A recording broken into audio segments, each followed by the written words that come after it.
All, welcome back to Climate Dynamics.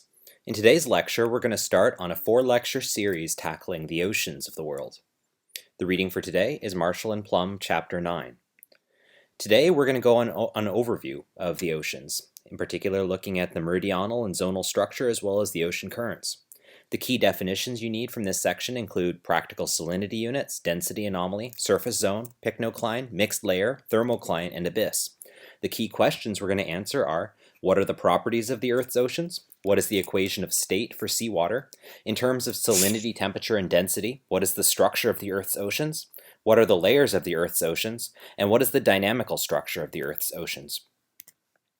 All right, let's go back to the key focus of this class, that is, looking at heat transport and how heat transport manifests in the form of climate dynamics. To date, we've investigated the large-scale circulation, eddy flux of temperature, and meridional latent heat transport. To review briefly, the large-scale circulation is associated with bulk transport via the Hadley circulation.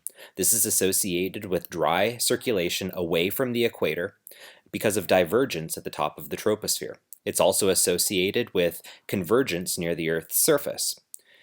That convergence is also responsible for bringing in latent heat transport. So, the bulk of the equator to pole transport through the large-scale circulation is via dry transport. In the mid-latitudes, we also have eddy flux of temperature via sensible heat transport, as well as eddy flux of latent heat via features such as atmospheric rivers. Altogether, these three features of the climate system account for about 80% of the net equator-to-pole heat transport. We're now going to focus on the oceans and discuss the remaining 20% of net heat transport. However, this is nonetheless a very important aspect of heat transport, and one which occurs over very long timescales. So it remains an important focus point. All right, many of you have not had previous experience with oceanography, so we're going to investigate it in light of what we've learned so far in terms of the atmosphere. Well, how are the atmosphere and ocean different from one another? First of all, the fluids are physically different. As we know, the atmosphere is made up primarily of a compressible gas. That gas is a mixture of various different constituents. But as a gas, it means that it is also compressible. As it rises, we have generally that the volume of a particular fluid parcel in the atmosphere expands. Water, on the other hand, is almost incompressible. And so perturbations from the reference density, about 1,000 kilograms per meter cubed, are small, but not negligible, and we're going to investigate those small differences today. In fact, if the oceans were perfectly incompressible, sea levels would be about 50 meters higher. So obviously effects due to temperature, salinity, and pressure do play an important role in determining the density of the oceans. We do know that the oceans do not have a thermodynamic analog to atmospheric moisture. You know, in the atmosphere, moisture plays an important role because latent heat transport is an important process for moving energy through the system. In particular, moist convection in the atmosphere is responsible for driving instability in the atmosphere, particularly in regions where moisture is high, that is, in the deep tropics. But in the ocean, there's no species that condenses or evaporates. In particular, not in the same way that moisture does in the atmosphere. In the ocean, the major contributors to the equation of state are temperature and salinity, and to a lesser degree pressure. But the variations in pressure are strongly a function of the depth within the ocean. Horizontally, temperature and salinity are the major contributors that determine the density of ocean water. Unlike in the atmosphere, all the oceans are laterally bounded. Recall, in the atmosphere, of course, we can go completely around the Earth and return to our original location while maintaining ourselves within the atmosphere. Although topography does play a role in driving topographic effects, such as mountain lee waves that we've discussed, they do not provide a solid barrier by which air cannot pass through. On the other hand, the continents provide lateral bounds to ocean water. That is, the ocean water is effectively bounded as if it was a wall. It cannot proceed through that continental boundary. And consequently, you cannot have things like jet streams that meander around the whole planet outside of the Antarctic circumpolar current. So it's except in this location in the Southern Ocean where fluids are basically laterally bounded and so need to deal with these lateral bounds. The ocean circulation is also almost exclusively forced from above. That is, we have wind-driven forcing at the top of the ocean layer, which through frictional effects then are responsible for driving ocean currents. But heating for the oceans also occurs at the top. In the atmosphere, on the other hand, most of the heating actually occurs at the surface because solar radiation is able to pass through the atmosphere and warm the underlying surface. Consequently, you get significant instability that occurs because that surface warming is responsible for driving the instability within the atmosphere layer. That is, it makes for warmer temperatures at the bottom of the atmosphere and cooler temperatures at altitude. However, in the ocean, solar forcing is essentially negligible beneath 200 meters. With a fluid that's heated from above, you don't have heating driving instabilities. In fact, the heating is responsible for driving stability of the ocean. That is, heating of the top of the ocean layer results in a less dense fluid overlaying a more dense fluid, which, as we're aware from our study of buoyancy, is then responsible for driving stability of the ocean. However, we do have a very turbulent mixed layer at the top of the ocean that is driven by wind stress, and this turbulent layer is also responsible for mixing up the ocean layer through this top 200 meters or so. Consequently, we have very homogeneous properties of the ocean that occur within this boundary layer. Here's a depiction of the ocean bathymetry. The mean depth of the ocean is about 3.7 kilometers. But the deepest part of the ocean is the Challenger Deep at approximately 11 kilometers depth. Throughout the ocean, you see that there is pretty significant variations in topography. In particular, pay attention to the Atlantic Ocean in the North Atlantic and the South Atlantic, where the Mid-Atlantic Ridge, of course, provides a effectively mountain range that goes through the center of the oceans. However, elsewhere we can see evidence of these ridges. These are large-scale, tectonically driven features that are responsible for producing very rough topographic variation within these oceans. Because of a lack of weathering, that is, because the ocean doesn't experience rainfall, we have typically that in the oceans you have much rougher bottom topography. The bottom topography in the oceans is referred to as the bathymetry, and as I mentioned, it tends to be much rougher along the bottom of the oceans than it does over the land surface. Here are two cross sections through the ocean. On the top, we see a north-south section through the Greenwich Meridian, that is 0 degrees. On the right-hand side, we have the Arctic Ocean. On the left-hand side, we have Antarctica. As you can see, there are some pretty significant variations in topographic height. The land surface represents only a small perturbation above sea level, whereas the ocean depth extends quite deep in this image. You'll also see again that topographic roughness at the bottom of the ocean that I'd mentioned previously. The bottom figure shows a north-south section through 180 degrees east, much of which is underwater. Again, the oceans of the world are approximately 70% of the total Earth's surface area, so it's not unexpected that we would be able to take large cross-sections and find almost the entirety of the cross-section underwater. What I want you to observe here is that there is significant variation in this underwater topography, and since it is a solid lateral boundary to the oceans, that is, it's an impermeable boundary, you can have significant effects that are driven by this underlying topography in terms of the underlying ocean dynamics. Alright, there's a few geographical parameters that are important to know for the ocean. The surface area is about 3.61 times 10 to the 14 square meters. Mean depth, again, 3.7 kilometers. Total volume of the ocean, 3.2 times 10 to the 17 cubic meters. The mean density of the ocean, which is going to be important when we assess variations of that density through the equation of state, is about 1.035 times 10 to the 3 kilograms per meter cubed. And the total ocean mass then is about 1.3 times 10 to the 21 kilograms. The physical parameters associated with the ocean, which are important for understanding things like heat capacity, as well as evaporation and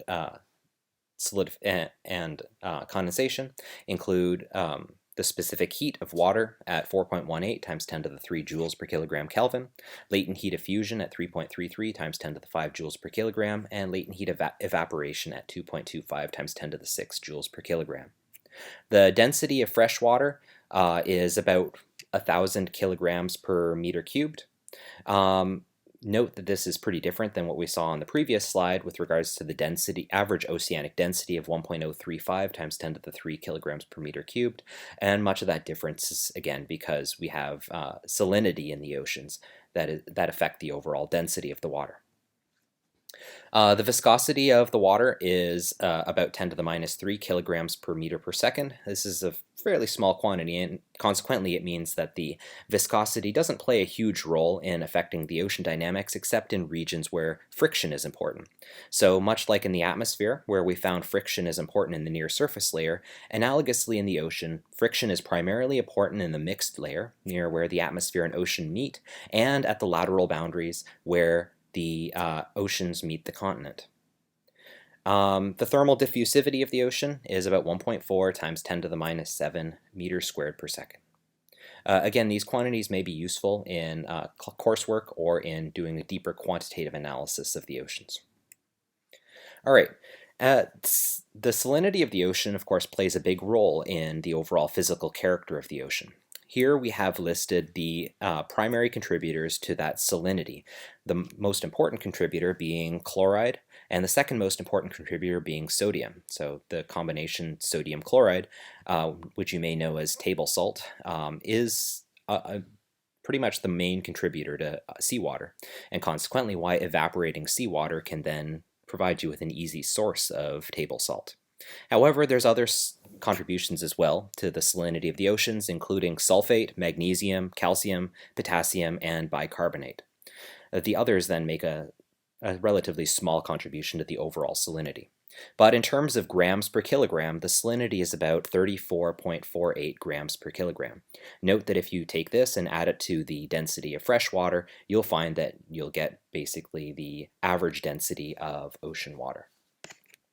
All right, so the relative proportion of the dissolved salts don't vary too much from place to place, although different ocean basins do have certain preferences for different salts.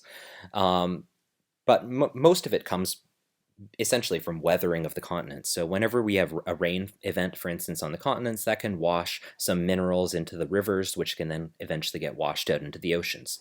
That washing out then provides a source of these salty constituents to the oceans. The deposition time, or how long it takes for the salts to basically turn into solids within the ocean, occurs over a very, very slow timescale.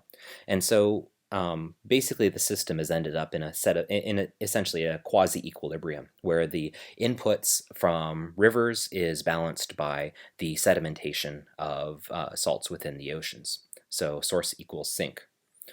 The quantity that we're going to need to use in order to measure the salinity of the oceans is known as the practical salinity unit, or the PSU for short. And it's the concentration of salinity in basically parts per thousand by mass, or equivalently grams of salt per kilogram of total water.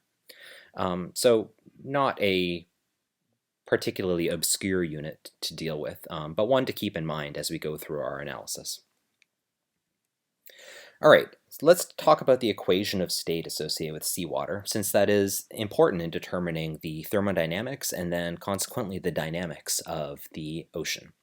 The basic structure of the equation of state is that the density at a particular location is a function of the temperature, the salinity, and the pressure at that location. Compare this, for instance, to the equation of state for the atmosphere, which you may recall is exactly the ideal gas law, which equates the pressure to the density times the ideal gas constant times the temperature. In the oceans, the equation of state tends to be a little bit more complicated than that, and we'll go into some details about that shortly. All right, and the baseline salinity of the oceans is about 34.5 practical salinity units. That'll be important in a moment. Okay, in order to assess the density, it's typical to not use the density directly in expressing this equation of state, but instead use the density anomaly, which we use the Greek symbol sigma to denote.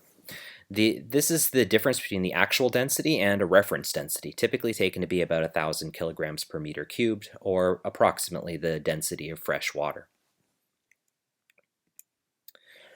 The equation of state of air is again given by the ideal gas law, which relates density and temperature to pressure. However, this simple relationship doesn't quite hold for ocean water, and the actual expression that describes the equation of state with ocean water can get quite complicated.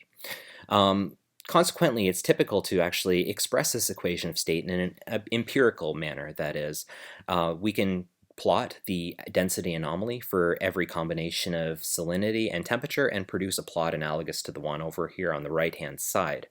However, that's not very useful if we want an equation associated with the equation of state. And so there are various approximations that exist within the literature for this equation of state, and we'll consider one of the more simpler ones in this lecture series, but there are others out there I just want to make clear.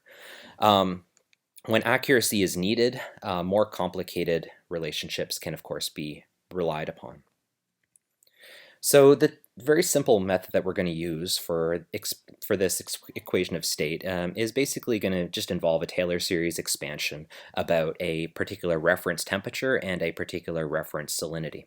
We're not going to consider pressure in our equation of state at present, but it does play an important role when you consider differences across depth. Since our focus is primarily on horizontal dynamics at a fixed depth, that's not going to enter into this current relationship that will be used for the remainder of the class.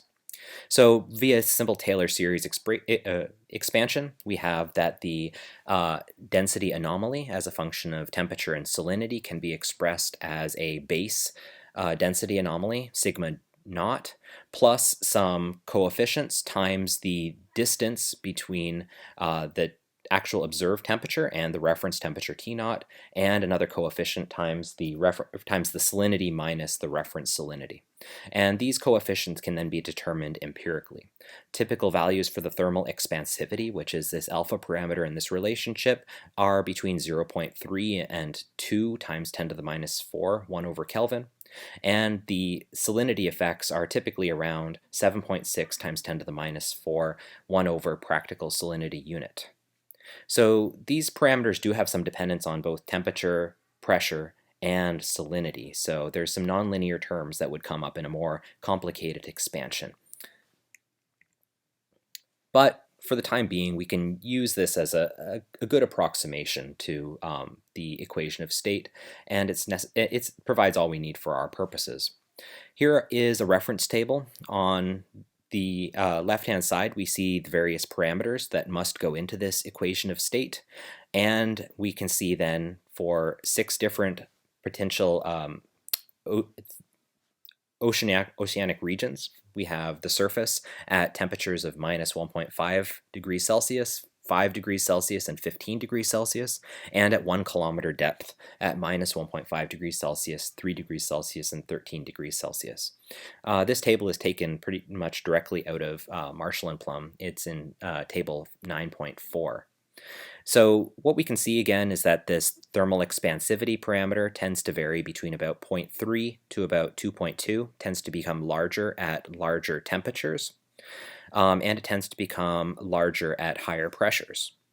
The beta parameter, which is the effect of salinity on density, tends to be about 7.6 to 7.8 in the near surface and 7.1 to 7.7 at 1 kilometer depth. There is some temperature dependence associated with it, but it's much smaller than the temperature dependence in the thermal expansivity parameter. What is important, though, is that for whatever equation of state you use, you make sure that you use parameters that are appropriate for that particular region. If you are analyzing the equation of state of ocean water near Antarctica, you definitely want to use a appropriate temperature. That is, you probably want to use something closer to minus 1.5 degrees Celsius.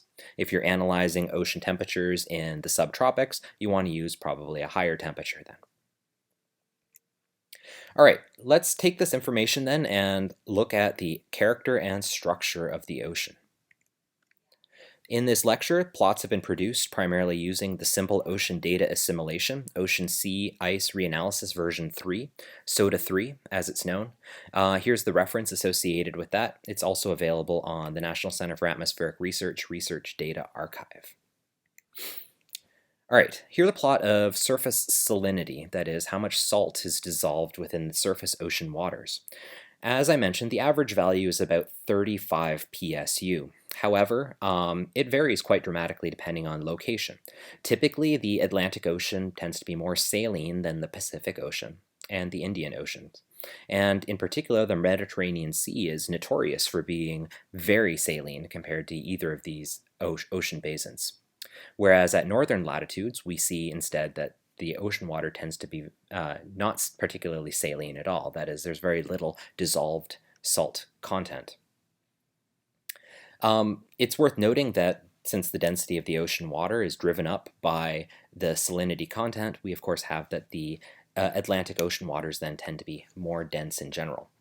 The distribution of the salinity is also very interesting within each ocean basin. Actually, we see that in the subtropics regions of both the northern hemisphere and the southern hemisphere, we tend to have concentrated blobs of salinity, with some of the highest salinities then showing up at about 30 degrees north and 30 degrees south. The equator, on the other hand, shows fairly low salinities. In fact, if one was to compare this plot with, for instance, the surface pressure plot that we saw last time, you would notice that there seems to be a close correspondence between these two. In fact, there is a relationship going on here. Recall that in regions of low pressure, we have convective activity that is responsible for driving precipitation. In regions of high pressure, we have suppressed precipitation because of subsiding air.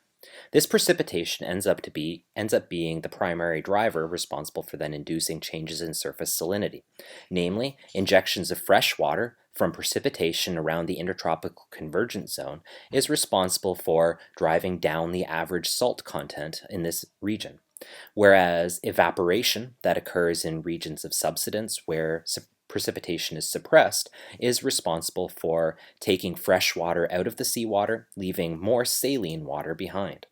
So these two factors together then are responsible for driving these major patterns in the ocean basins. All right, here's a plot of sea surface temperatures. Sea surface temperatures are perhaps unsurprisingly not particularly different than the near surface temperatures that we've seen in our previous analysis.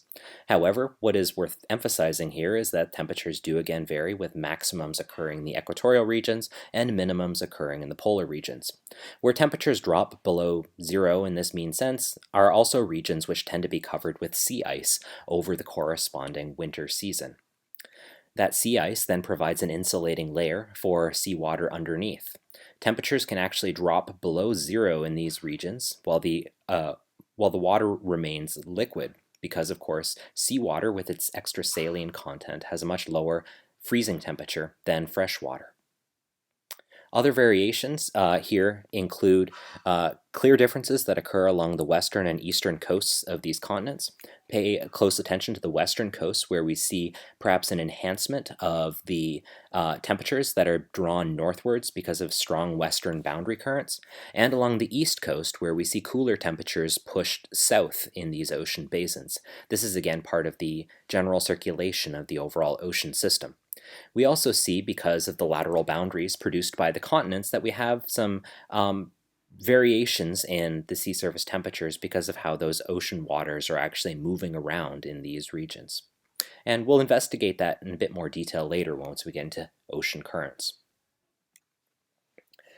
Here are the seasonal variations in sea surface temperatures. On the left-hand side, we have the December, January, February climatology, or the Northern Hemisphere winter season climatology. And on the right-hand side, we have the June, July, August climatology. You'll notice, perhaps initially, that the temperature difference between these two is not particularly large. That is, the same large-scale pattern is essentially present in both plots. There are some more subtle differences in these, though, if you pay close attention. For instance, there is a small seasonality associated with the motion of ocean waters. In DJF, temperatures tend to be warmer farther south or through the southern hemisphere, and in JJA, those temperatures tend to be slightly warmer through the northern hemisphere. On inland bodies such as the Mediterranean and Black Seas, we'd see, of course, much stronger temperature dependence because there is simply less water to circulate. That thermal capacity of water plays a very important role in regulating the climate system. In particular, because water has a large heat capacity associated with it, it is very difficult in order to make large-scale changes or significant changes to the overall temperature pattern of the Earth's oceans. This regulating capacity is then very important for not only affecting the climatology of coastal communities, but also in maintaining a reservoir for excess heat within the Earth system. Here are two plots of sea surface temperatures, again showing seasonality. Here we're zooming in over North America, and in particular we're pointing out a cool feature of the oceanic circulation in the Atlantic, which is the Gulf Stream.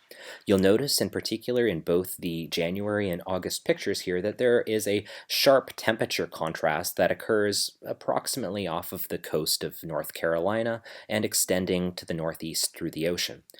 There is significant eddy activity that also goes along here in the form of basically little mixing, little circles of mixing.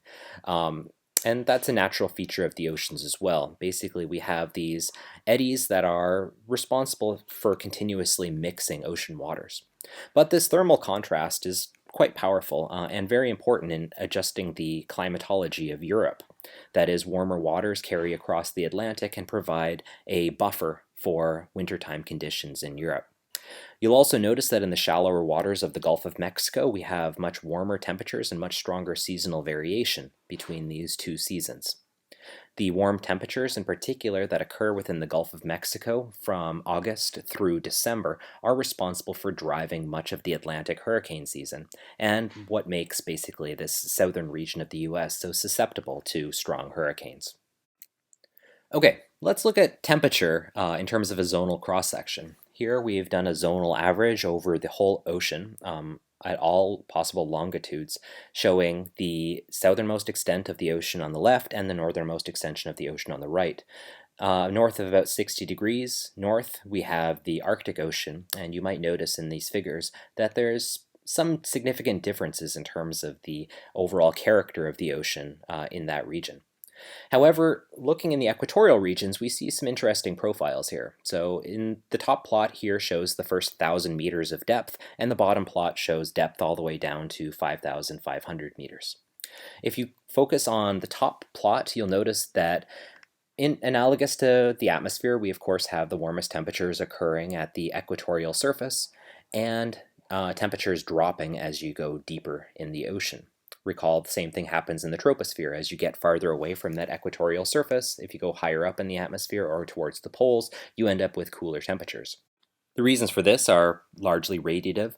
That is, the ocean only really experiences direct radiative forcing through the near surface layer. There is, of course, about 200 meters in the top of the ocean, the so-called mixed layer of the ocean, where we do have some homogenization because of turbulent mixing.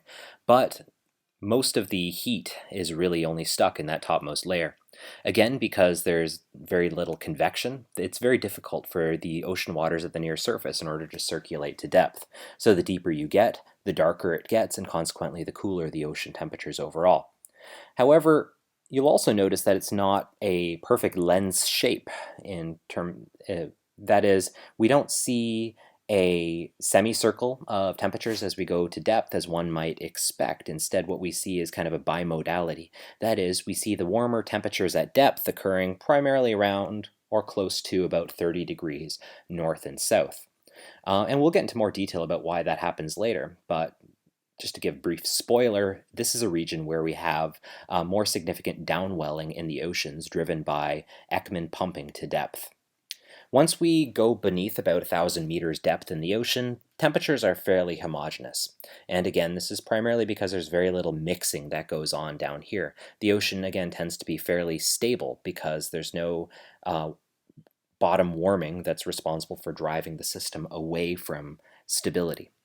However, there are mechanisms by which very cold waters from the near surface, particularly in the northernmost and southernmost latitudes, are able to escape to depth in this region. And we'll talk about that more later when we talk about the thermohaline circulation. If we look at salinity in the world's oceans, there's a couple features here that are worth noting. First of all, we have less salinity occurring right at the equator. Then we have a region of higher salinity at about 30 degrees north and south. Then we have reduced salinity, particularly through the Arctic and Antarctic regions. However, there appears to be some interesting depth profile associated with this. In the equatorial regions and subtropics, we typically have a drop in salinity as you go to depth, whereas in the Arctic and Antarctic regions, you actually have a slight increase in salinity as you go to depth. There's also a weird peak that you might see in this diagram at just north of 30 degrees, and much of that is driven by the extraordinarily high salt content present within the Mediterranean Sea, which is included in this zonal average. The overall notables from this diagram include that the maximum salinity doesn't occur right at the surface, but instead tends to occur at about 100 meters depth, whereas in the equatorial regions, typically the freshest water occurs right at the near surface. All right, here's the zonal mean potential density. You might be a little bit confused at this point as to why we're plotting potential density and not real density, and the reason being mainly one of convenience. The potential density, much like potential temperature, is the density a fluid parcel in the ocean would have if brought up to a reference pressure. Thus, potential density takes into account compression effects that may be important for affecting the density of fluid parcels. However, here we're going to be a little bit sloppy and mix potential density and density because those compressible effects tend to be fairly small, and so we're going to neglect them for the purposes of this qualitative explanation. The potential density profile that we see here looks pretty analogous to the temperature profile that we saw earlier, but you can see the characteristic spike again located here. That's associated with some of the zonal averaging over some of the interior seas. The potential density profile shows its minimum value in the equatorial regions and goes towards larger values elsewhere. This is because since potential density has such a strong dependence on temperature, that in the warmer regions we typically have less dense fluid, and in colder regions we have more dense fluid. Thus, as you move away from the warmer equatorial surface, you end up in regions that typically have more dense fluid. This is also responsible for determining the overall stability of the ocean. Namely, in order to have a stable vertical distribution of density, what we need to have is that the potential density increases with depth. And so in the zonal average plot, we fortunately see that throughout the oceans, we have that characteristic increase in density, in potential density as we go to depth. Thus, on average, we see overall stability of the ocean to convection. However, what's worth noting here is that there are aspects of both salinity and temperature that do play a role in determining the overall density structure of the oceans. All right, the density profile can actually be used in order to define different zones of the ocean. The surface zone is typically defined as the layer of the ocean containing the least dense water.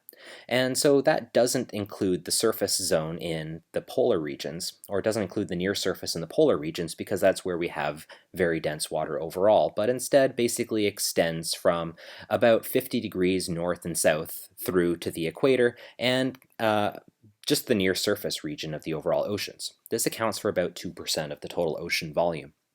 The pycnocline is a region where we have sharp variations in the density of ocean water, and that's the extent immediately below that surface zone, extending down to about 1,000 meters depth, below which we see essentially homogeneous potential density. The pycnocline region corresponds to about 18% of ocean volume. The deep ocean waters, which are incredibly homogeneous, typically make up about 80% of the total ocean water overall. And that includes all the ocean water that is not in the surface zone and not in the pycnocline. Much of this water actually originates in the high latitudes, where sufficiently cold surface water is able to overcome the stable stratification that's present within the oceans and can sink to the bottom, sink to depth. Consequently, that ocean water rarely, but is able to produce essentially an oceanic convection event, leading to an exchange of surface and water at depth. Here's another depiction of the oceanic temperature structure, depicting some of the key processes that are relevant in order to understand ocean dynamics. We have radiative heating, which again primarily plays a role near the ocean surface. We have radiative cooling, which is responsible for cooling the ocean surface through terrestrial radiation emission. We have sensible and latent heat flux, so the ocean can release energy to the air through mixing and through conduction to the air. And it can also evaporate, and that evaporation then leads to an overall cooling of the ocean surface as the more energetic water molecules leave the ocean surface. The wind drives along the ocean surface from the atmosphere. Much of the wind is, of course, driven by variations in pressure that are in turn driven by variations in temperature due to solar heating. So the atmospheric dynamics then play a role in affecting the ocean surface dynamics through frictional effects. These frictional effects then result in the development of what is known as the mixed layer of the ocean, which is the top level, which is highly turbulent and homogenized by the presence of this turbulence. Formally, the mixed layer is the layer in which active turbulence has homogenized some range of depths within the ocean.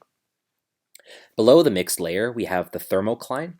Much like the pycnocline, this is associated with a change in a thermodynamic quantity. For the pycnocline, that change was in density, and for the thermocline, that change is in temperature. So through this region of the ocean, we have a strong drop in temperature as one goes to depth. Finally, in the abyssal region, or the abyss, this is the deepest part of the open ocean, below 4,000 kilometers depth, and it's a region of complete darkness and is largely thermodynamically homogeneous. Entrainment at the bottom of the mixed layer is still capable of bringing in water from the thermocline layer, and that's important for mixing up basically the top of the thermocline with the mixed layer and keeping the two consistent with one another. All right, so note these key processes. As we delve more into our understanding of ocean dynamics, we're also going to work to understand how each of these processes can play a role in driving the ocean dynamics.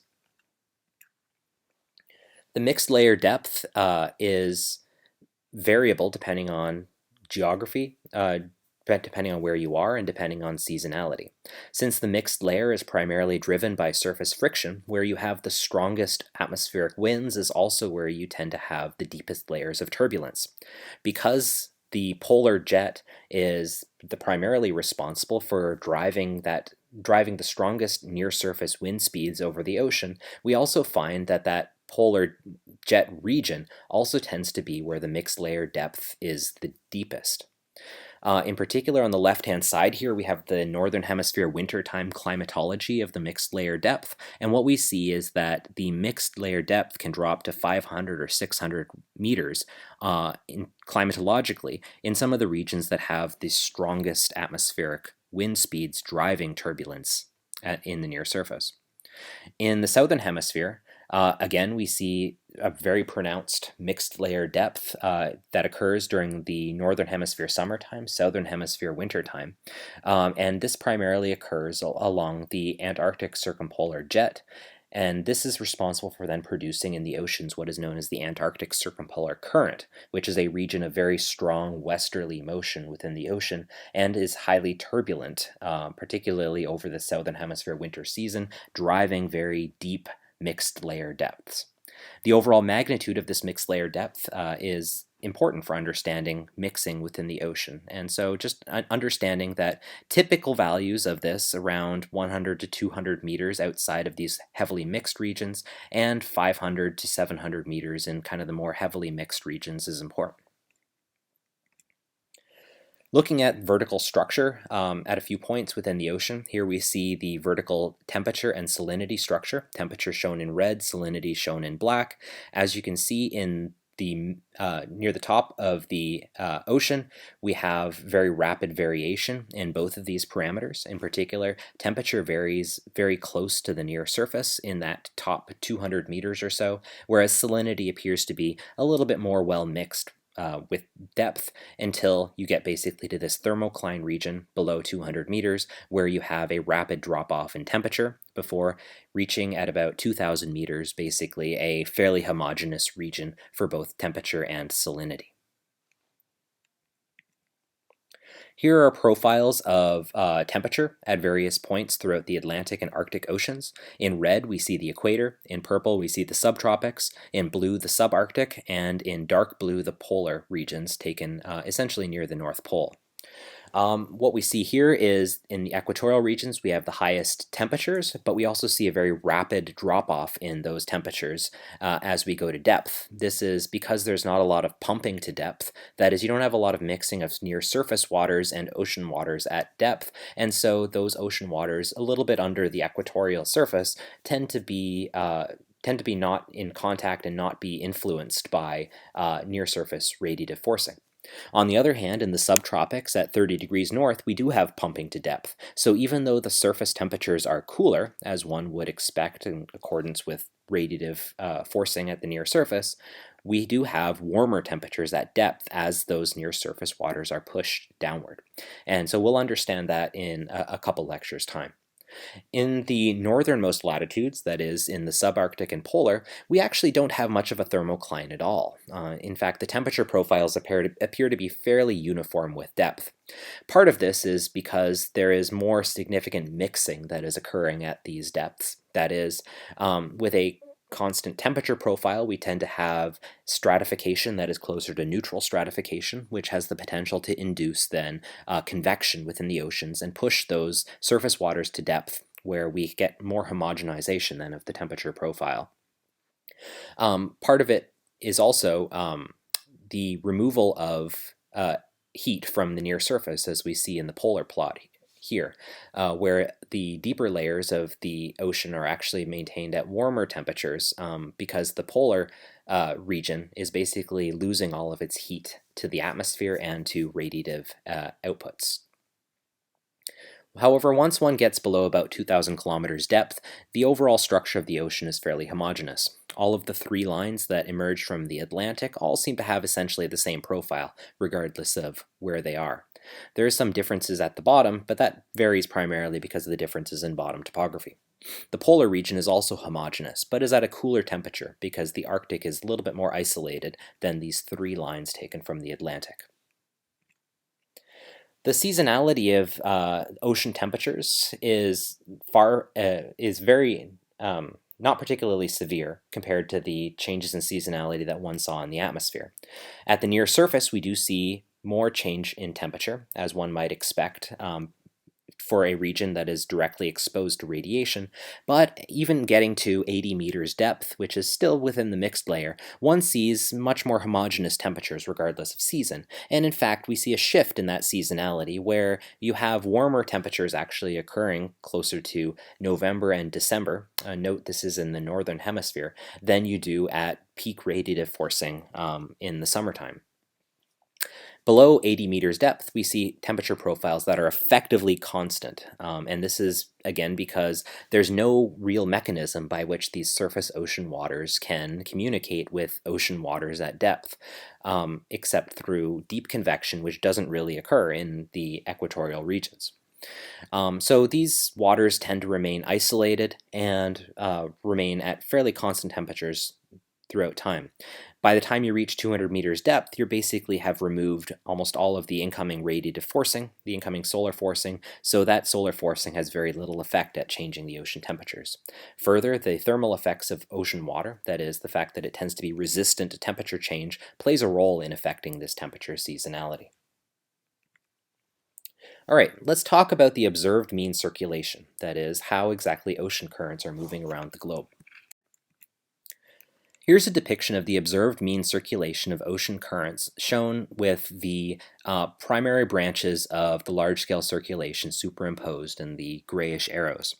The red arrows here depict warm ocean currents, that is, where warmer waters are circulated into cold regions, and the blue lines, blue arrows, show cold ocean currents, that is, where colder poleward ocean water is being pushed into the equatorial regions. There are a couple interesting results from this figure.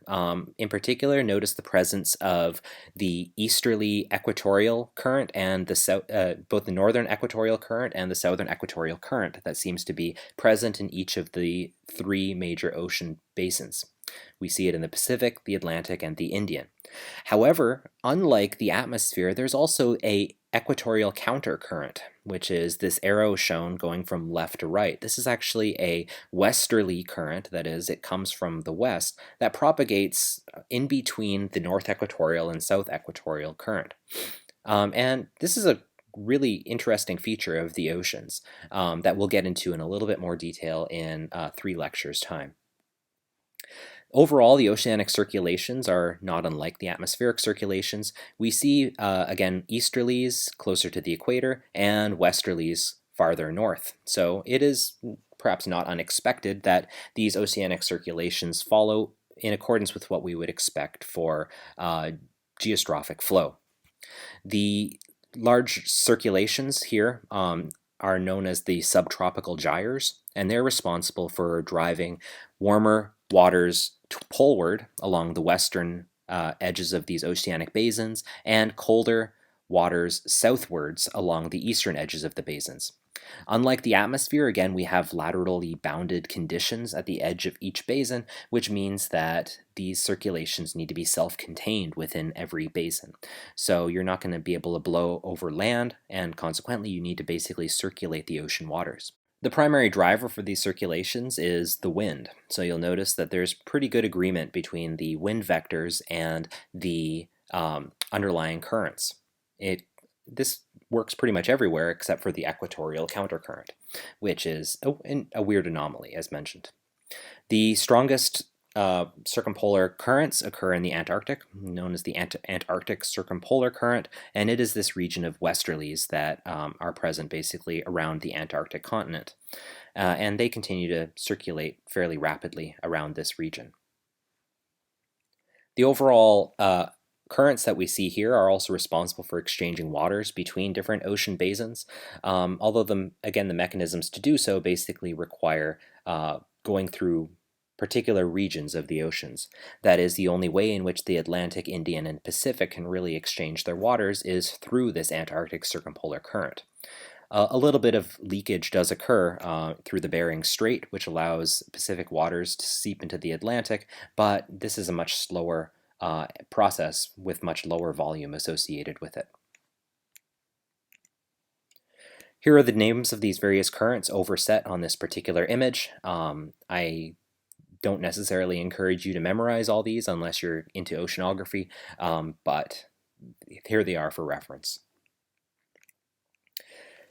In order to understand this oceanic circulation, a unique experiment was actually performed in 1992, not intentionally, but during this time a cargo ship that was traveling from Hong Kong towards North America was carrying along with it approximately 29,000 rubber duckies. As the ship was transiting the Pacific, this cargo container of rubber duckies fell off the ship, and the rubber duckies were left free to float in the Pacific Ocean. This provided us with a very unique opportunity in order to assess the eventual fate of the rubber duckies and where the ocean eventually blew them. The various locations at which these rubber duckies made landfall allowed us to understand how quickly the ocean water circulated. So, in the Pacific, some of these were seen to make landfall in 1992 in Alaska and 1996 in Washington State, likely a product of circulating around one of these northern Pacific gyres, and passing through the Bering Strait in 1995 before transiting and finding themselves in Europe and along the eastern coast of North America in the 2000s. We also saw these rubber duckies wash up on shore in equatorial regions along the maritime continent, as well as a couple that even passed into the southern hemisphere and washed up in South America. This was a very valuable opportunity in order to understand these oceanic circulations, and I encourage you to read more about this on the Wikipedia page on friendly floaties. All right, so what did we observe about the currents in the previous 2 plots? Ocean currents, we know, are typically about 100 times weaker than atmospheric winds. That is, they move very slowly compared to corresponding atmospheric wind speeds. Observations of these ocean currents are typically obtained using surface drifters, so by putting a GPS system onto a floaty and setting that out into the ocean, we can track its position and understand how rapidly the objects are being pushed around along the oceanic surface.